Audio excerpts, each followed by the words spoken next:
Sherzaki, vaqtinchalik koronkalarni doimiy taqib yursa nima bo'ladi?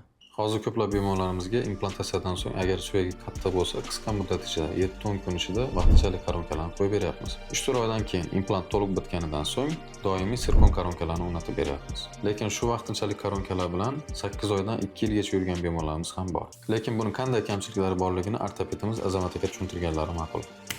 Vaqtinchalik koronka plastmassadan tayyorlanadi. U bemor ovqat chaynay olishi uchun, tabassum qilganda tishsiz bo'lmasligi va talaffuzi buzilmasligi uchun kerak. Vaqtinchalik koronka o'z nomi bilan vaqtinchalik. Uni doimiy taqish koronka ostida ovqat to'planishi, plastmassa eskirishi va sinishiga olib keladi. Singan bo'laklarning o'tkir qismlari esa og'iz bo'shlig'ini travma qilishi mumkin. Doimiy koronkalar esa aksincha sirkondan tayyorlanadi, mirt bilan yaxshi birikadi, katta chaynash bosimiga ham chidamli. Estetikasiga esa gap bo'lishi mumkin emas. Shuning uchun vaqtinchalik koronkalar faqat vaqtinchalik foydalaning. Sifatli sirkon koronkalar bo'yicha Implant Center sizga yordam beradi.